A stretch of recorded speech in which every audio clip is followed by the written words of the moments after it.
Oh, Oke. recording dulu ya. Oke. Silakan, Mas. Oke, Mas. Oke, sorry. Kita balik ke sini ya. Jadi yang sebelah paling kiri itu adalah nomor kuesioner yang harus unik setiap pertanyaannya. Jadi nggak boleh ada 2 yang sama gitu ya. Terus yang kedua, nanti di sejumlah software itu ada aturan tata cara penamaannya. Tapi yang umum adalah kita nggak bisa dengan misalnya spasi gitu ya, daerah kosong nggak bisa. Jadi nggak bisa misal saya nulisnya A spasi 1 biasanya nggak bisa, di SPSS, di PSPP itu nggak bisa. Jadi harus rapet, A1 begitu atau dikasih, garis bawah gitu ya. Lalu tanda-tanda matematis seperti kali, bagi, itu biasanya nggak bisa ya.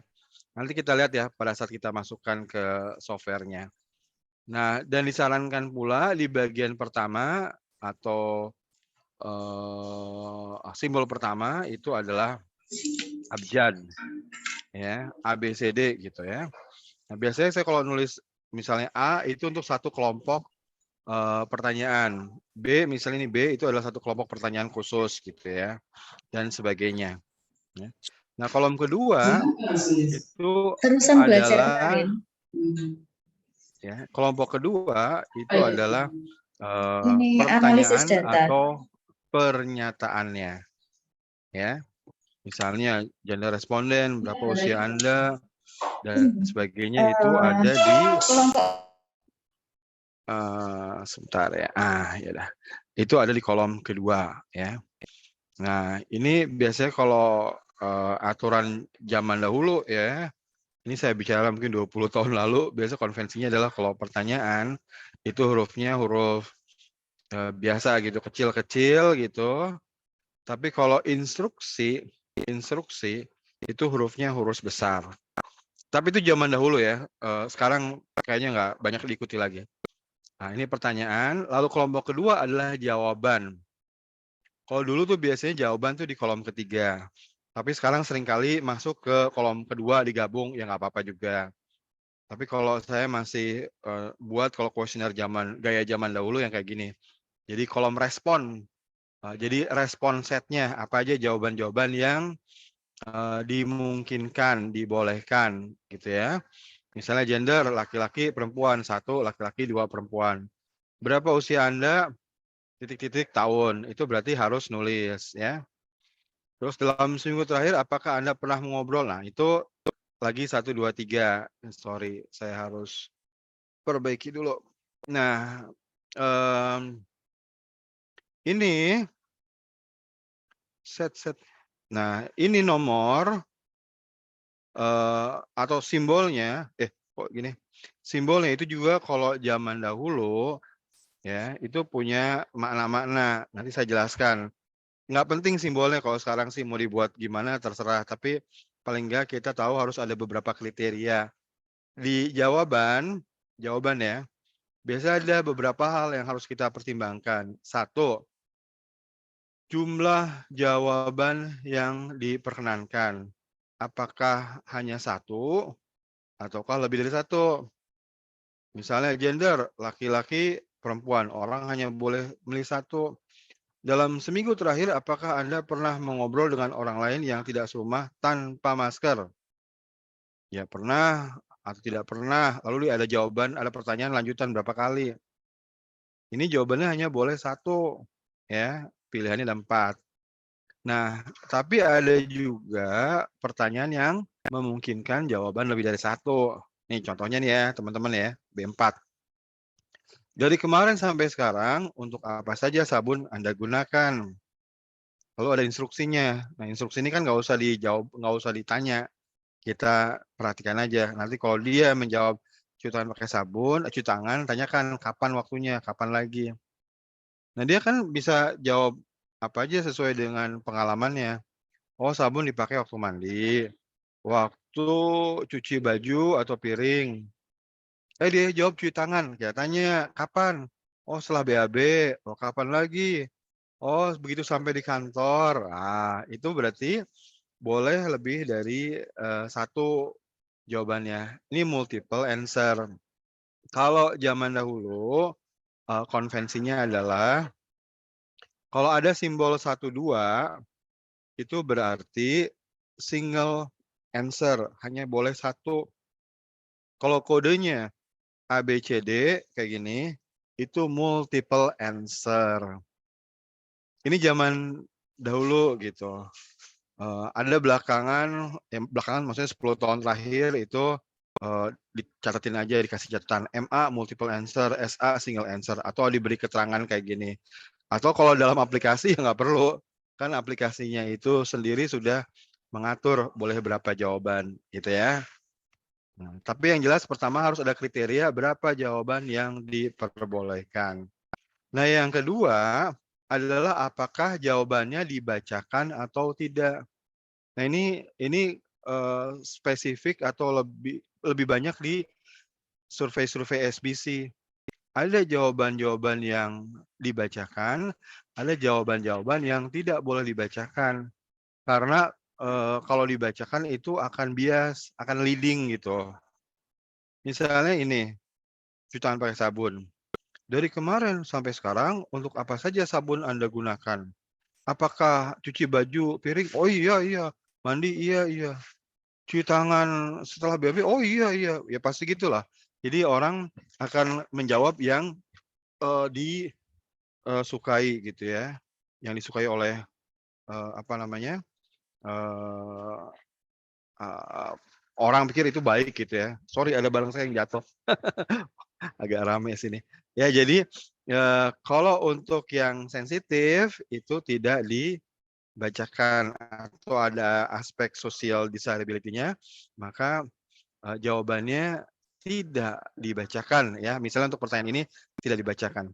Nah kalau zaman dulu, zaman dulu ya, kalau yang dibacakan itu biasanya kita kasih, bold bold. Jadi, ini misalnya nih ya, ini bold nih ya, hurufnya di-bold, dibuat tebel. Nah, kalau dibuat tebel itu artinya dibacakan. Kalau dibuatnya normal kayak gini nih, nggak di-bold ya, nggak nggak tipe bold, maka itu jangan dibacakan. Ya, tapi variasinya banyak. Ada yang ditulis read, unread, baca tidak boleh dibacakan, bisa gitu juga, ya. Rasanya sih nggak ada masalah, yang penting adalah kita bisa menginstruksikan pewawancara, ini dibacakan ataupun ini tidak boleh dibacakan, ya. Nah, berikutnya adalah tipe jawaban itu sendiri, ya. Ada yang, melingkari, ada yang ngisi gitu ya. Lalu kalau yang sekarang kan ada misalnya, poin untuk titik GPS-nya dan sebagainya ya. Nah, itu di kolom ketiga. Lalu kolom, berikutnya itu sebenarnya keterangan lebih lanjut terkait sama logical flow sama validation, tapi orang suka mengambil logical flow-nya aja, tapi yang lain juga perlu sebenarnya. Jadi kayak loncatan itu logical flow-nya itu juga perlu dikasih keterangan. Misalnya, "Berapa usia Anda?" Terus di sini kita kasih keterangan, "Kalau di bawah, mmm, 6 tahun, me maka loncat ke mana?" Gitu ya. Atau misalnya dia kalau jawab iya lebih dari 7 kali, dia loncat misalnya ke B5. Nah, misalnya gitu ya. Ke B5. Nah, itu harus ada, supaya nanti tidak semua pertanyaan itu ditanyakan, karena kan ada yang tidak relevan. Bisa karena sifatnya filter, misalnya, kita tanya, "Apakah Anda punya TV di rumah?" Dia jawab, "Wah, tidak punya." Maka kan nggak perlu ditanya pertanyaan-pertanyaan tentang program-program TV yang dia tonton, nggak perlu gitu ya. Jadi diloncat ya. Nah itu, jadi logical flow-nya ada di bagian sini, sama validation rule-nya juga ada di sini biasanya. Misalnya usia kita, tetapkan antara 15 sampai 60 tahun gitu misalnya ya. Ini berarti kalau ada yang usianya 62 tahun atau di bawah 15 tahun, maka dia tidak perlu diwawancara lagi, gitu ya. Nah ini teman-teman, eee, struktur atau format kuesioner yang, harus kita bangun, gitu ya. Nah, kalau melihat ke kuesioner yang saya tunjukkan ke teman-teman, saya share, itu sebenarnya ini cuma buat latihan aja ya, dibuat sederhana. Ada variabel-variabel yang terkait dengan, apa namanya, demografik ya, demografik secara singkat. Ini saya kasih tanda ya. Oke, mana ya color color, ini misalnya yang pertama nih, kok malah hilang garisnya malah. Jadi yang A1, A2 itu demografik, lalu B1, B2, B3, B4 sampai B4 itu adalah yang terkait dengan perilaku. Ingat ya yang kemarin kita bahas bahwa kalau kita survei SBC, maka konsep pertama yang kita ukur atau variabel yang kita ukur itu adalah perilaku. Jadi perilaku-perilakunya kita ukur dulu di sini. Ini misalnya B1, dalam seminggu terakhir apakah Anda pernah mengobrol dengan orang lain yang tidak serumah? Bila ya, berapa kali? Terus dia jawab di sini. Lalu B2, di mana Anda biasanya mengobrol dengan orang lain yang tidak serumah? Apakah? Nah, kalau udah ada apakah, itu harusnya di sini di-bold nih, karena kan dibacakan ya. Ya, tandanya dibacakan biasanya kalimatnya kayak gini, di luar ruangan, di dalam ruangan, kedua tempat ya.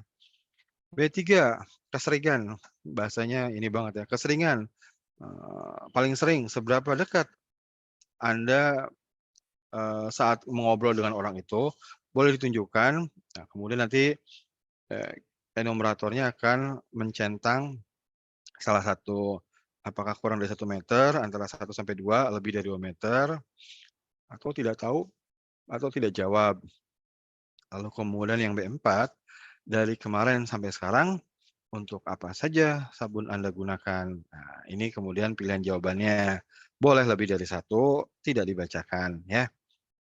Nah, lalu kelompok kedua, ini yang kita bahas kemarin sebetulnya. Kelompok kedua, pertanyaan-pertanyaan ini atau pernyataan-pernyataan ini itu yang sifatnya di bawah perilaku seperti urusannya sikap, persepsi, dan lain-lain. Ini contohnya. Nah, saya akan bahas sebentar ya. Mmm, apa saja dimensi yang ada di sini. Bentar ya. Ini pakai teori EPPM teman-teman ya. EPPM itu Extended Parallel Process Model.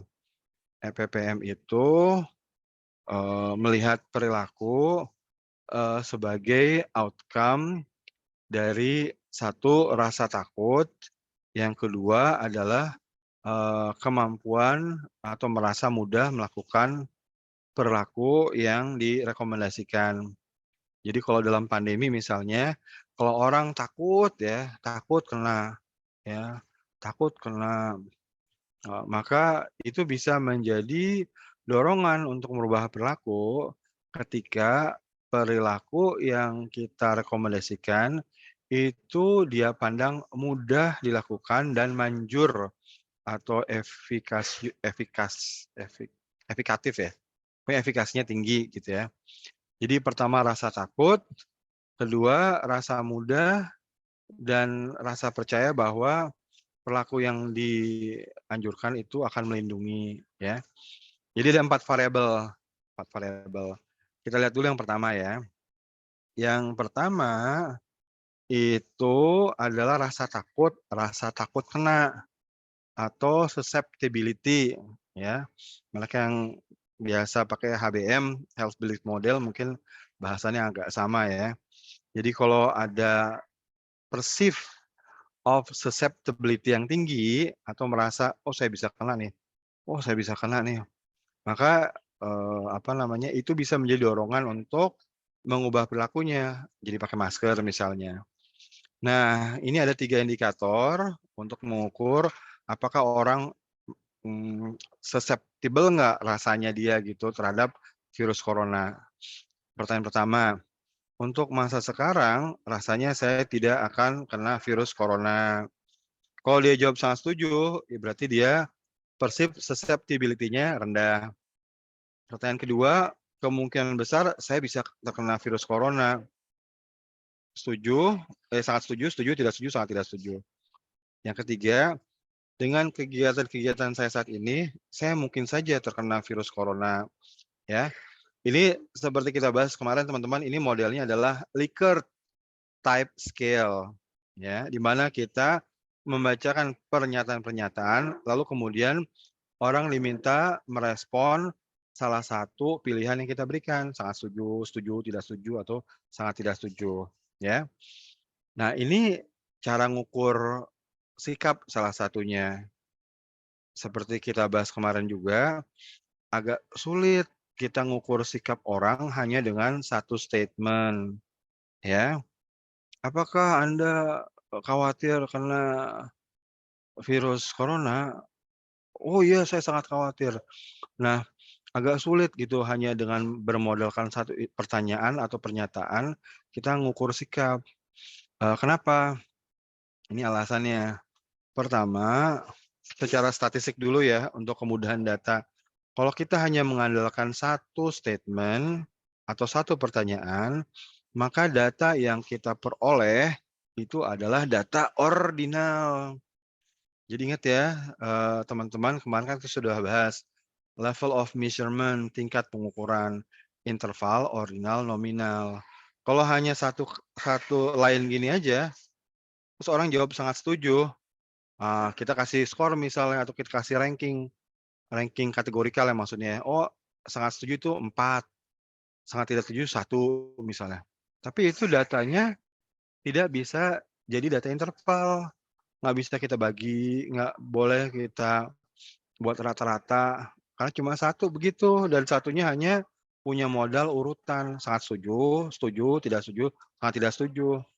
Jadi dari sisi data, kalau hanya satu statement, itu kurang kuat datanya. Kan sebagus sedetail-detailnya semakin bagus.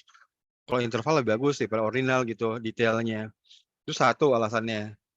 Yang kedua, alasannya adalah ngukur sikap itu kadang kala, eee, perlu ngecek konsistensi.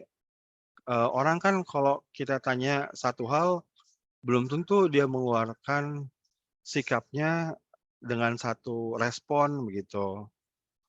Ya kayak kita aja lah kalau misalnya kita ngobrol sama orang ya, terus dia mengeluarkan satu sikap, "Ah, saya nggak suka nih sama orang itu." Ah, kalau kita langsung percaya, "Oh, ini orang ini benci nih, oh orang ini nggak suka nih." Oh, bahaya itu, bahaya. Karena belum tentu statement yang dia katakan seperti itu menunjukkan sikap yang negatif. Kadang kala kita perlu tanya-tanya lagi, dan seringkali ketika kalau kalau kita tanya-tanya lagi, taunya, oh dia itu bercanda, oh dia nggak sebenci itu kok, oh dia karena sementara aja. Jadi ada pertanyaan-pertanyaan lanjutan yang kemudian kita bisa, terapkan untuk mengukur lebih lanjut sikap gitu. Jadi itu, kalau sekali saja agak susah gitu kalau untuk sikap, persepsi dan sebagainya. Butuh beberapa statement ya atau pertanyaan, supaya nanti kita bisa yakin bahwa, oh iya, sikap yang konsistennya seperti ini, gitu ya. Jadi, kalau di sini saya buat yang minimalis nih, 3 statement ini minimalis sebetulnya. Kenapa? Karena, eee, nanti kan kita ukur ya tingkat konsistensi dari 3 set ini. Kalau misalnya ternyata nggak konsisten, ya bubar gitu ya, artinya kita harus drop gitu loh, statement-statement ini, ya. Nah, jadi yang satu set ini untuk susceptibility atau, persepsi apakah dia itu bisa kena atau enggak. Yang kedua itu adalah severity atau keseriusan atau, keparahan. Keparahan kalau dia kena COVID-19. Ini misalnya, virus corona saat ini sudah tidak lagi menimbulkan kesakitan yang serius. Kedua, saat ini orang yang kena virus corona hanya mengalami gejala seperti flu ringan.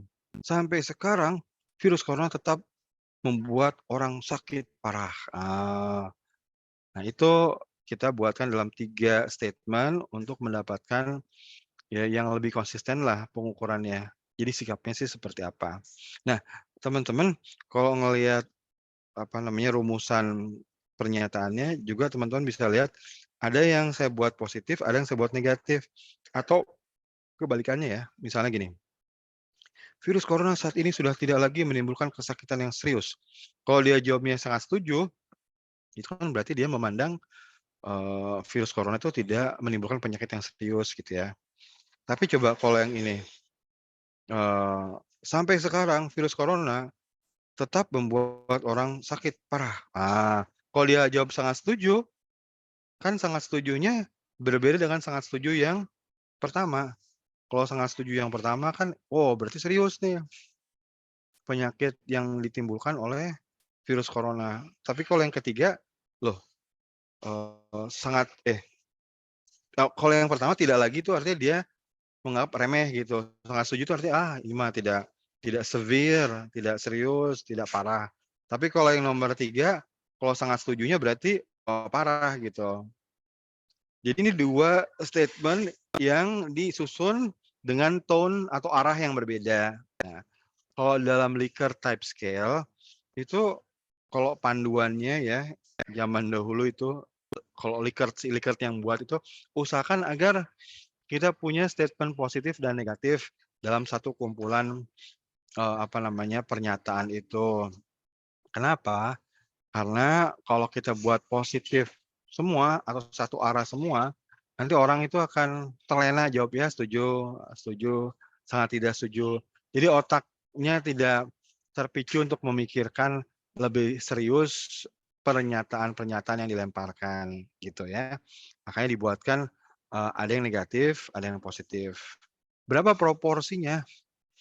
Kalau zaman dulu sih, pelajaran zaman dulu itu proporsinya paling enggak 60-40. 60 yang positif misalnya, 40 yang negatif. Tapi sebenarnya nggak sebanyak itu pun nggak apa-apa lah. Tapi yang penting tidak selalu positif gitu ya. Nah, ini untuk, eee, variabel namanya perceived risk. Jadi ketakutan akan resiko terkena, eee, perceive atau fear of risk. Pokoknya yang penting takut kena dan kalau kena parah gitu ya. Nah yang kedua adalah respon efficacy dan self efficacy. Jadi menyangkut, ini gampang nih, melindunginya cuma gini aja, cuma 3M plus vaksinasi, itu satu. Terus yang kedua dia harus yakin ya kalau saya melakukan itu, nanti dia akan melindungi saya kok dari virus corona. Jadi ada 2 dimensi. Ini yang B6A, itu dimensi yang pertama yang saya bahas tadi. Jadi, eee, orang kalau yakin bahwa, "Oh ini bisa melindungi kok, cukup ini aja sudah melindungi." Nah itu satu satu, komponen untuk mendorong dia mengubah perilakunya, melakukan 3M dan vaksinasi. Ini statement-statement-nya. Cukup dengan 3M dan vaksinasi, maka orang terlindungi dari virus corona.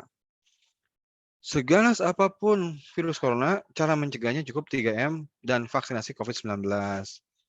Perlu cara lain selain 3M dan vaksinasi untuk melindungi diri dari virus corona. Nah, kelihatan ya, ini adalah, pernyataan yang arahnya berbeda. Kalau di atas bilangnya cukup cukup, gampang dengan ini saja, yang bawah cara lain gitu.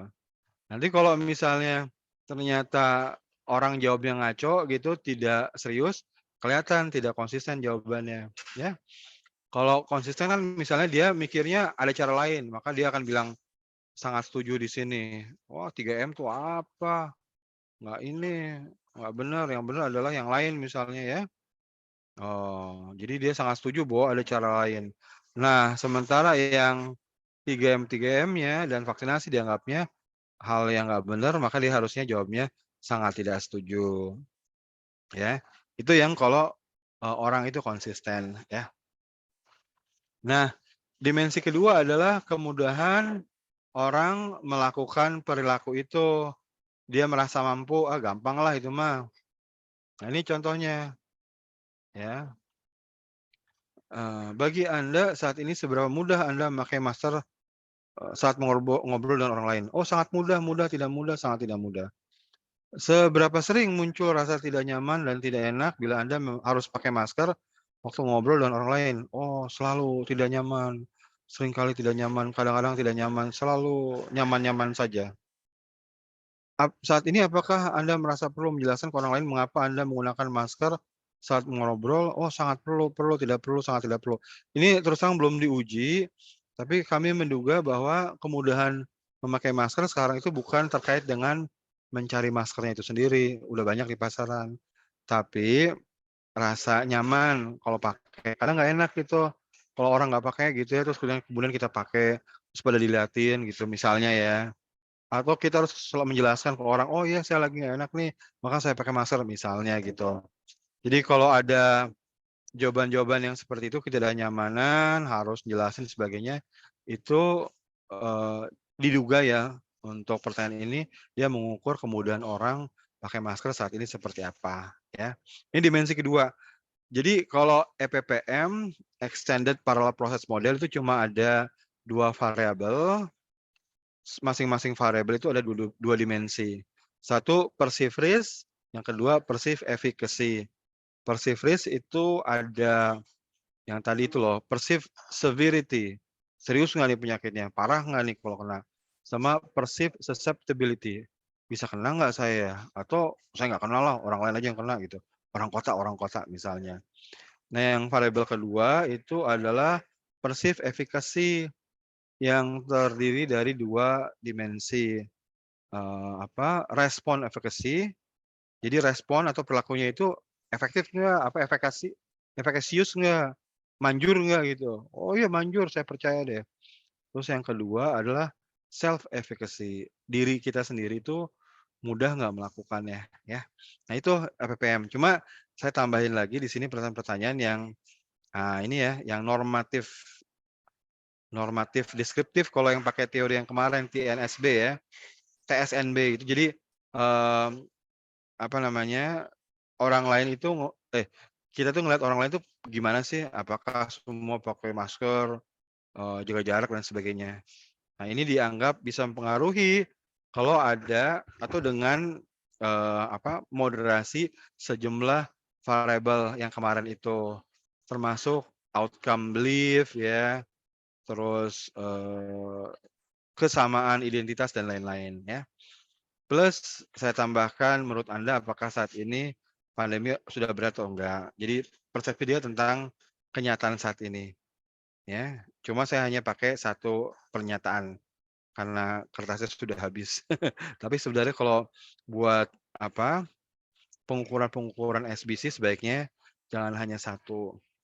Ya mungkin teman-teman ada yang bertanya, "Tapi itu polling-polling, politik terutama ya, kok cuma satu sih?" Gitu kalau melihat mengukur sikap dengan satu kalimat, terus kemudian disimpulkan.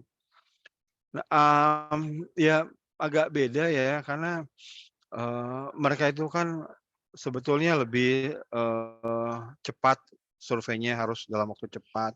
Terus kemudian teman-teman yang gerak di polling-polling politik itu melakukannya berkali-kali gitu ya, secara longitudinal, sehingga bisa dicek juga konsistensinya. Jadi konsistensi itu bisa dicek ya, ada sejumlah teknik, untuk ngecek konsistensi. Misalnya ada inter-rater, jadi 2 orang kalau mewawancari satu orang hasilnya konsisten atau enggak, itu bisa. Ada inter-question, jadi kalau ada 2 pertanyaan yang mirip sebetulnya hasilnya sama atau enggak. Terus ada inter-survey, jadi antar survei itu kalau dilakukan hasilnya konsisten atau enggak. Jadi konsistensi atau reliability itu bisa dilihat dari beragam cara gitu ya. Nah sampai sini dulu mungkin teman-teman kalau ada pertanyaan silahkan. Setelah ini kita akan tunjukkan yang SPSS dan pengantar sedikit untuk Kobo Toolbox ya. Silakan teman-teman kalau misalnya ada yang mau diajak ngobrol.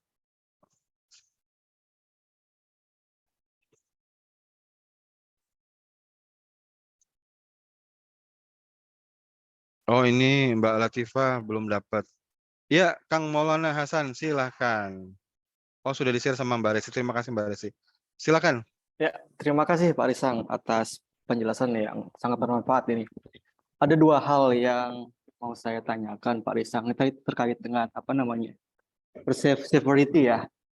Yang pertama itu untuk pilihan jawaban, memang apakah tidak mencantumkan pilihan netral, misalkan tidak tahu atau kan tadi sangat setuju, setuju, tidak setuju gitu ya. Kenapa pilihan netral atau tidak tahu tidak dicantumkan, itu yang pertama. Terus yang kedua tadi terkait dengan pernyataan Pak Risang terakhir. Kalau memang jawaban itu tidak konsisten, misalkan di pertanyaan B5B itu harusnya dia pada saat nomor 1 jawaban sangat setuju, tapi di nomor ketiganya kebalikannya, dia logical frame answer-nya terbalik begitu ya. Nah, bagaimana ketika kita menganalisis data itu? Terima kasih Pak Risang. Oke, thank you Kang Maulana. Jadi pertama dulu ya, kenapa tidak ada jawaban yang netral sifatnya atau sikap tengah-tengah. Ini karena asumsinya orang atau tidak ada jawaban tidak tahu tadi ya. Kenapa tidak ada jawaban tidak tahu? Ini asumsinya semua orang sudah tahu gitu. Jadi karena sudah berlangsung 3 tahun, asumsinya semua orang sudah tahu, satu. Kedua, asumsinya mestinya orang tuh sudah punya sikap gitu terhadap pernyataan-pernyataan tadi. Jadi ini memang kalau jumlahnya genap, itu kita maksa orang bersikap. Ya, jadi kalau untuk kasus ini setelah kita pikir-pikir, udah deh paksain aja orang bersikap, punya kok pasti gitu. Nggak mungkin orang nggak tahu gitu. Pandemi ya 2 tahun, 3 tahun. Nah, itu tuh asumsinya ya. Nah, yang kedua, gimana kalau misalnya ada responden yang menjawab di satu pertanyaan atau dua pertanyaan ya, yang sebetulnya satu kelompok tapi tidak konsisten ya. Bagi Anda misalnya ini yang untuk masa sekarang rasanya saya tidak akan kena virus corona. Oh, sangat setuju. Kemungkinan besar saya bisa kena virus corona. Oh, sangat setuju. Nah, kan ngaco gitu ya, nggak konsisten. Saya suka bakso. Wah, sangat setuju. Saya suka makanan yang berkuah-kuah. Oh, tidak setuju. Nah, itu kan tidak konsisten ya. Nah, gini konvensinya adalah kalau kita menemukan jawaban-jawaban seperti itu, waktu kita ngecek konsistensi, maka yang kita salahkan dulu ya.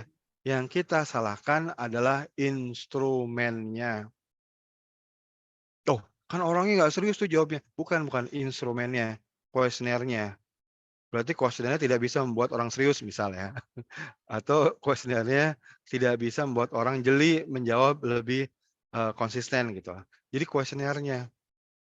Makanya waktu kita analisis konsistensi, maka ada peluang buat kita untuk drop pertanyaan yang menimbulkan ketidakkonsistenan. Nah, ini kita bahas besok ya. Jadi misalnya ada 6 ya. Kalau 3 kan drop 1 ya tinggal 2 gitu ya. Misalnya ada 6 gitu, 6 pertanyaan tentang perceived severity, keparahan penyakit yang disebabkan oleh virus corona. Terus kita analisis misalnya dengan alpha Cronbach namanya ya. Kalau untuk yang Likert bisa pakai alpha Cronbach.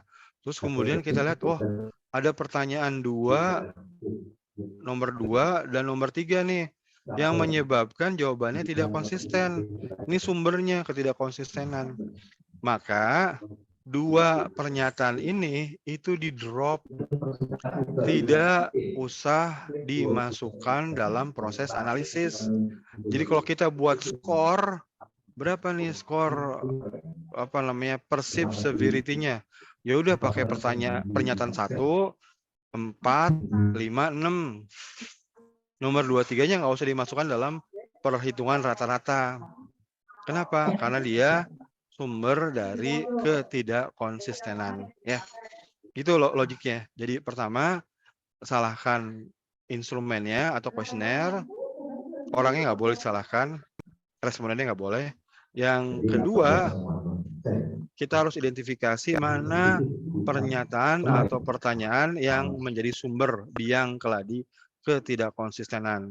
Kalau sudah ketemu, bisa di-drop untuk dikeluarkan dalam analisis. Itu Kang Maulana ya. Oke, terima kasih Pak Risang penjelasannya. Sip, terima kasih. Mungkin teman-teman yang lainnya, Kalau ada yang mau bertanya silakan. Oh, ini ada pertanyaan, eee, ada yang menjawab langsung tidak memilih opsi seperti B4, berarti yang kuesioner itu dari interviewer-nya ya, maksudnya B4 apa ya? Oh, ini ya kalau misalnya tidak dibacakan mungkin maksudnya ya. Jadi yang ngisi interviewer-nya, yang menyimpulkan, oh dia itu setelah dari rumah, setelah pergi-pergi ke mana saya, oh setelah di pasar saya sampai rumah saya cuci tangan pakai sabun. Oh berarti setelah dari luar rumah. Oh kemarin saya ke pabrik gitu, sampai di pabrik saya cuci tangan pakai sabun. Nah itu berarti begitu sampai di kantor gitu ya. Jadi interviewer-nya yang menandain ini. Oke. Oke, sip. Nah, sekarang mari, saya gimana caranya ya membuka 2 coba sebentar ya, tapi saya tunjukin dulu aja SPSS-nya ya. Ada 2, kita punya waktu 10 menit, kita tunjukkan SPSS sama kita tunjukkan ini, apa namanya, Kobo ya. Kobo itu menjadi penting karena ya seperti Google Form lah gitu. Jadi kan kita pakai ya. Nah, ini juga termasuk mudah, semudah Google Form. Tapi pertama dulu SPSS karena ini nanti kan menunjukkan strukturnya ya, struktur database dan lain-lain. Saya share screen dulu sebentar, mana ya? Sebentar. Nah, kalau buat teman-teman yang sudah ahli ya mungkin ya sekedar iseng-iseng aja ngelihatnya gitu ya. Nah, ini SPSS yang saya pakai yang lama ya, versi lama. Kalau versi barunya kan yang 20-an itu IBM, kan bagus tampilannya. Tapi kalau saya sih pakainya ya statistik-statistik sederhana, nggak terlalu canggih-canggih amat gitu, dan yang versi lama yang 6 aja udah cukup kok. Kan secanggih-canggihnya kalau saya sih apa sih, multiple regression gitu, cluster, kan udah ada gitu, jadi nggak perlu yang canggih-canggih lah. Nah, dan ini versi trial teman-teman. Jadi gini teman-teman, kalau, mau PSPP, mau SPSS, dan yang lainnya kelihatannya hampir-hampir mirip bahwa tampilannya nanti ada 3 yang paling besar ya, 3. Pertama itu variable view. Ini kalau ada tab di bawah nih teman-teman kalau bisa lihat di tab di bawah, itu adalah tempat memindahkan antara 2 dulu ya, 2 tampilan. Satu data. Kalau data itu seperti spreadsheet-nya Excel. Jadi kalau spreadsheet sama dengan Excel gitu ya. Jadi atas atas tuh variable tuh maksudnya pertanyaan-pertanyaannya, pertanyaan atau pernyataan. Terus yang ke horizontal nih 1, 2, 3 itu adalah cases-nya atau orangnya. Responden pertama, responden kedua, ketiga, keempat, dan sebagainya. Kalau yang vertikal itu pertanyaan-pertanyaannya ya. Nanti saya akan bahas lebih lanjut. Yang berikutnya adalah variable view. Variable view itu, nah ini yang mungkin nggak dimiliki oleh spreadsheet seperti Excel. Kalau di database program statistik itu kan kita harus mendefine ya, menspesifikkan ini data apa nih, tipe datanya apa, ya, pilihannya apa saja. Nah, ini bisa ditaruh di variable view, ya. Contoh, ya, yang tadi ya gender misalnya saya kasih nama A1, ya. Kalau saya itu kebiasaan name-nya itu pakai apa namanya, pakai kayak gini A1, A2, A3 gitu. Ada lagi aliran yang nggak suka gini, jadi langsung sukanya nulis gender sebagainya. Nah, sebenarnya nggak apa-apa, sama aja kalau kelompok pertanyaannya nggak terlalu banyak. Tapi kalau banyak misalnya, masa harus disingkat dari pertanyaannya kan nanti susah gitu ngulang-ngulang gitu ya. Jadi kalau saya lebih suka yang ngurut kayak A1, tipenya apa nih? Eee, biasanya kelompok besarnya ada 2, numerik sama string. Kalau numerik itu angka, jadi bisa terapkan operasi matematik atau statistik, kayak misalnya pengen tahu berapa banyak, frekuensinya berapa, ya jumlahnya berapa, range-nya dari angka berapa sampai berapa, itu numerik bisa. Kalau string itu adalah teks teks ya, teks. Jadi kalau string teks, kalau numerik angka. Ini 2 yang paling besar ya. saya kalau misalnya kayak gender gitu saya taruh sebagai numerik, nggak apa-apa, nanti kita bisa buatkan sebagai frekuensi dan lain-lain. Width itu lebarnya, lebar kolom yang di depan tadi. Desimal, kalau ada desimalnya saya buat 0 kan nggak ada. A1 label, label itu keterangannya jadinya. Gender, misalnya gender responden, ya. Ini kita bisa gerak. Nah, value-nya, nah baru kita taruh di sini. Value-nya 1 misalnya laki-laki, lalu kemudian 2 perempuan, gitu. Kalau buat PSPP, kalau ada yang kategorikal gini usahakan 1-0 ya. Laki-laki 1, perempuan 0 gitu, atau perempuan 1, laki-laki 0 ya. Nanti saya jelaskan kenapa kalau kita nyinggung PSPP ya. Nah, yang kedua itu apa tadi ya? Kedua itu usia, usia. Maka kita tulis di sini usia, misalnya A2 ya. Ini usia, usia kan nggak pakai desimal ya. Terus apakah harus pakai value? Nggak usah, ngapain, karena kita tidak akan naruh dari kelompok berapa sampai berapa, langsung aja tulis usianya dia berapa gitu, supaya data kita lebih detail ya. Di sini kemudian ada missing value, perlu nggak, misalnya kalau kita ngetik angka 99 itu berarti datanya tidak ada. Ya boleh, enggak, boleh juga, iya gitu. Kalau saya sih biasanya saya biarin aja, nanti kalau pas missing kan baru ketahuan nanti gitu ya, jadi entar ditandain aja kalau missing value tandanya apa, gampang gitu ya, bisa di-record-record. Terus skalanya, skala sih kalau kayak, apa namanya, gender kan nominal, usia scale, scale itu dalam SPSS itu maksudnya interval atau rasio gitu ya, taruh scale. Ini apakah harus? Nggak selalu, tapi nanti akan membantu kita waktu mau analisis tuh dia muncul, oh ini interval, oh ini nominal. Tapi statiknya sendiri nggak terbatas sih gitu. Nanti kalau kita naruh nominal, statistik yang interval nggak gitu juga. Tetap bisa, cuma ada tandanya aja. Jadi tanda variabelnya yang beda ya. Nah, teman-teman kalau ini kan variable view untuk menentukan ini tuh apa sih, data kita tentang apa. Nah, ini spreadsheet-nya nih. Nah, spreadsheet-nya jadi kalau kita tulis 1 kan tadi laki-laki gitu ya. Laki-laki terus usianya 34 misalnya. Perempuan usianya 35, laki-laki 28, perempuan usianya 34 misalnya. Perempuan lagi usianya 36, gitu ya. Jadi ini tampilan spreadsheet-nya kayak di Excel. Terus ini yang mendefinisikan itu semua. Ini apa sih pilihannya apa dan sebagainya ya. Nah, satu hal teman-teman, usahakan kalau kita punya database tuh nggak kayak gini. Kita harus punya satu kolom di depan, itu tinggal ini aja ya, tinggal klik, lalu kemudian insert variable, taruh sini.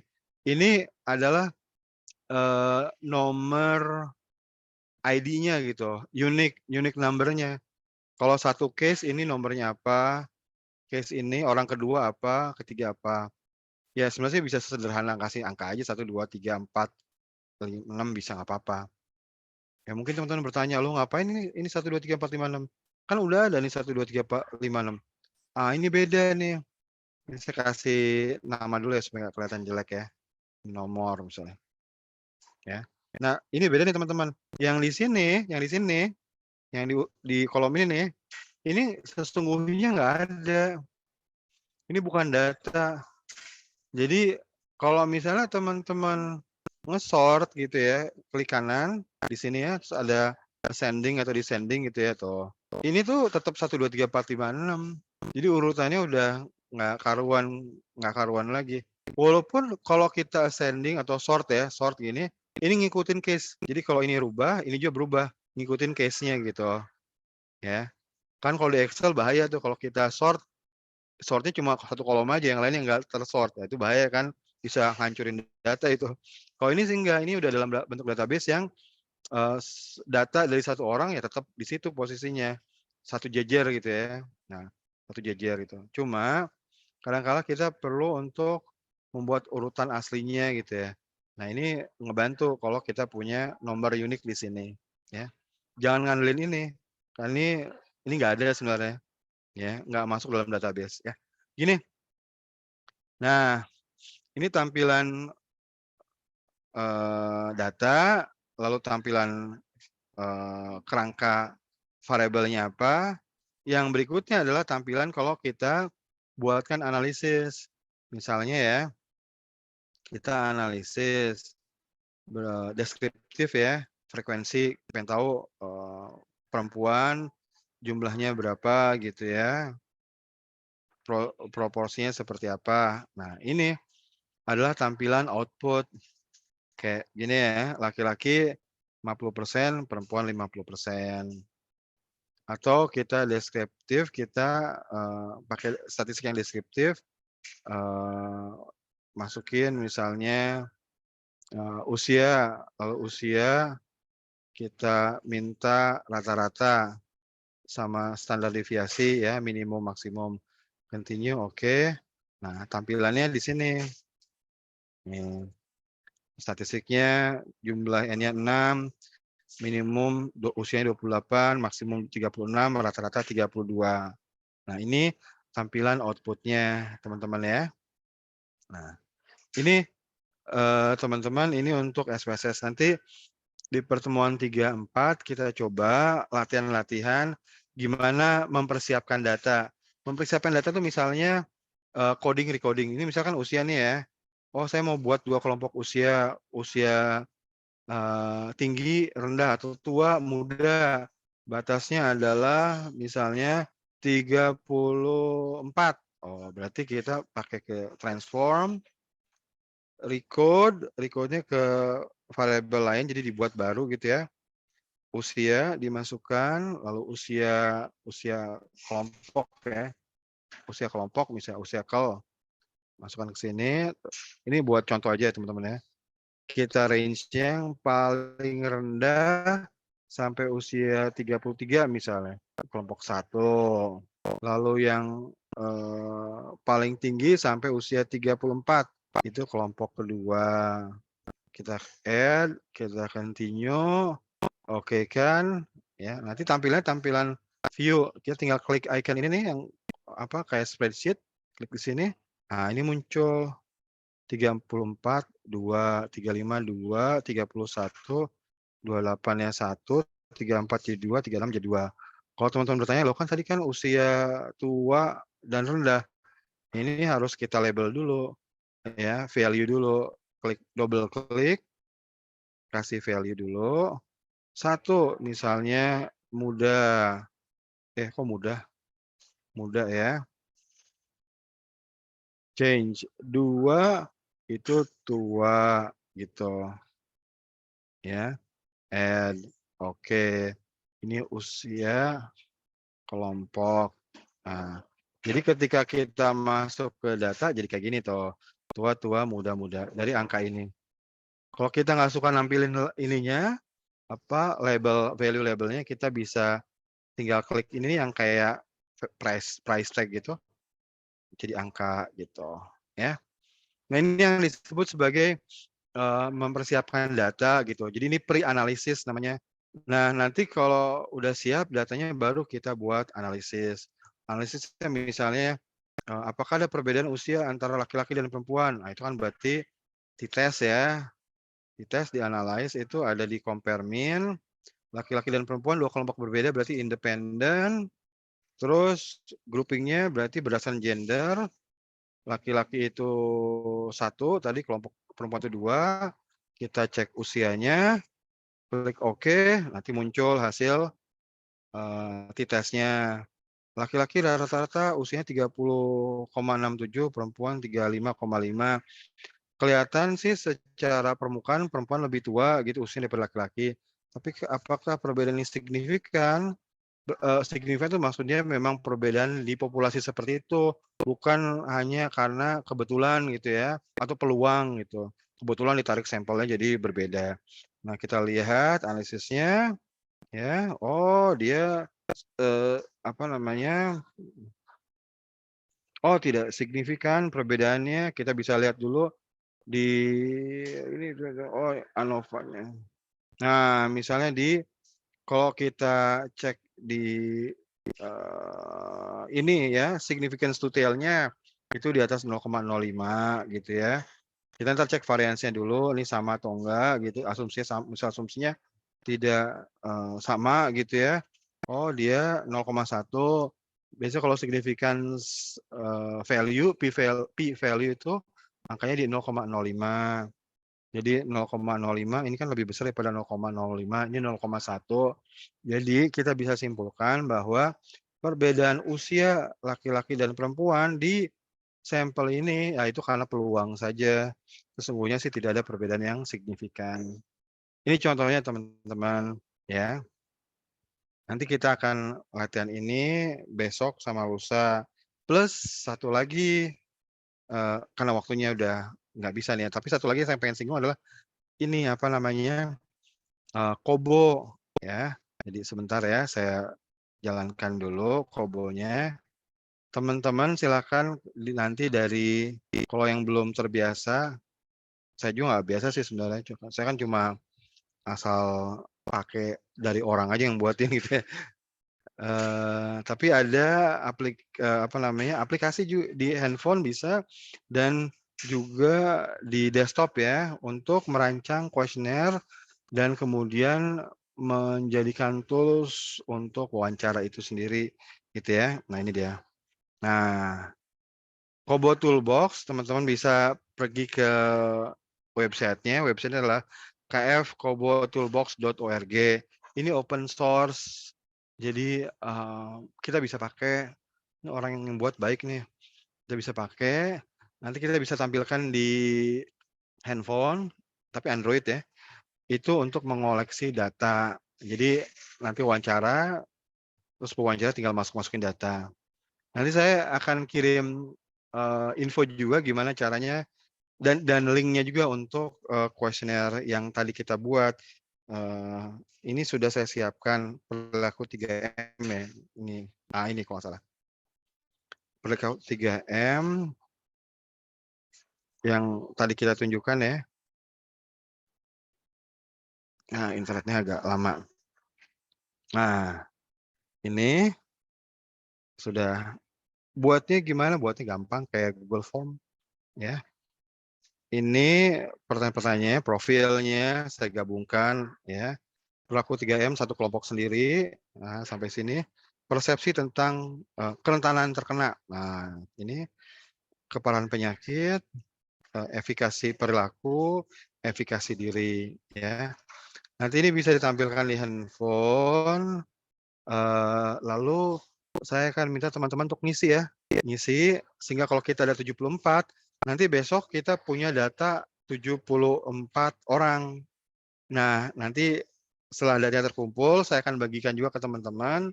Teman-teman bisa, latihan analisis besok pakai data yang terkumpul ya. Sekalian besok entar mungkin kita nyinggung cara membuat ini, gampang betulan kok.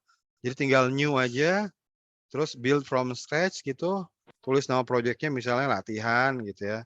Ini ya latihan lah, latih misalnya ya. Terus sektornya diminta ya tulislah apa, health service, country-nya Indonesia ya. Terus help, nggak usah dulu ini kan cuma main-main. Terus udah gitu aja. Tinggal tambah pertanyaan, gendernya apa, add question, kalau pilihannya satu, select one, terus tinggal laki-laki, sama kayak Google Form. Cuma dia, lebih ininya karena dia punya, aplikasi di Android yang bisa offline ataupun, online. Jadi kalau misalnya nggak ada internet, si pewawancara ya nyimpen datanya di handphone gitu. Misalnya, suka masak kah? Iya, tidak, kalau suka masak apa? Tinggal gini aja, kalau pilihannya banyak itu berarti select menu gitu, pecel, terus, ayam goreng, terus apalagi misalnya nasi goreng, tinggal gini aja. Dan ini misalnya lainnya isi, lainnya tulis. Ini tinggal gini-gini aja. Kayak persis sama kayak Google Form, tapi dia lebih mudah lagi gitu ya. Nanti kalau misalnya, oh ini harus ada logicalnya. Logicalnya bisa dibuat di sini. Oh, masak apa ya? Skip logiknya, skip logic. Masukin add condition, masak apa ya? Itu hanya berlaku kalau dia suka masak, jawabannya ya. Kalau dia jawabnya tidak, ya nggak usah jawab pertanyaan ini. Misalnya kayak gitu. Terus misalnya, oh kita harus kelompokkan pertanyaan. Ini adalah suka masak, kegiatan masak. Ya tinggal gini aja. Tuh, kelompokkan satu kelompok. Ini adalah, sorry, ini tidak kena tadi. Jadi tinggal kelompokkan aja. Oh ini suka tentang kegiatan masak nih. Udah kelompokkan. Ini tentang masak. Nanti jadi skipnya juga bisa skip kelompok masak, memasak. Gitu. Terus kita save dulu, jangan lupa. Takutnya hilang. Terus kalau mau lihat, preview.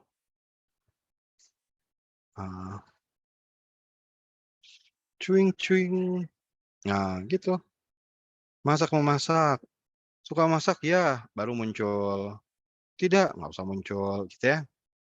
Nah, ini kita coba singgung besok sambil kita pakai data yang teman-teman kumpulkan dari handphone ya. Oh, untuk handphone, nanti teman-teman silakan cari Kobo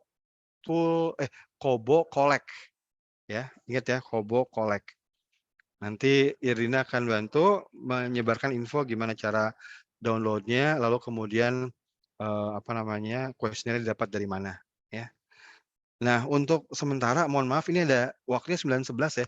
Saya kebetulan diminta meeting dulu di Kemenkes, jadi saya mohon pamit, tapi ada pertanyaan sebentar dari Mas Soroyan, gimana cara untuk Kobo Connect dengan SPSS? Saya tuh nggak pernah mengkoneksikan dengan SPSS ya, karena kan dua yang berbeda tuh. Jadi Kobo di-collect gitu, terus kemudian baru diekspor ya, yang bisa digunakan buat SPSS. Kalau nggak salah sih saya buat ke Excel dulu deh, Excel, terus Excel nanti heading-nya, value-nya diambil, itu ntar bisa masukkan untuk SPSS. SPSS yang digunakan versi apa? Apa aja? Beneran. Mau versi 6 yang lama juga nggak apa-apa kok. Versi 27, 27 atau 23 ya? 23 juga nggak apa-apa. Tapi semakin baru semakin berat ya. T-test, itu untuk apa? T-test itu uji beda, tapi datanya itu kalau independent variable itu atau yang memberi independen itu yang pengaruhnya ya, itu adalah nominal. Jadi laki perempuan apakah berpengaruh terhadap gender, apakah berpengaruh terhadap terhadap IP-nya gitu. Apakah ada perbedaan jumlah kalori yang masuk pada tubuh antara laki-laki dan perempuan. Nah, itu pakai T-test gitu ya. Karena kalori itu kan interval atau rasio itu. Sementara gender laki perempuan itu nominal. Gitu. Mungkin itu dulu ya teman-teman. Saya ucapkan banyak terima kasih untuk partisipasinya.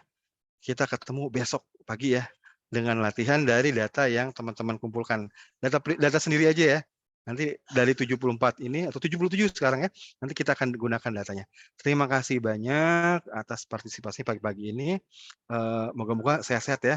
Assalamualaikum warahmatullahi wabarakatuh.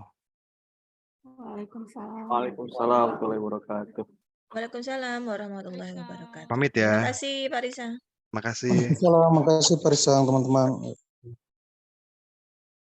Saya izin tutup Bapak Ibu ruangannya. Besok kita ketemu lagi.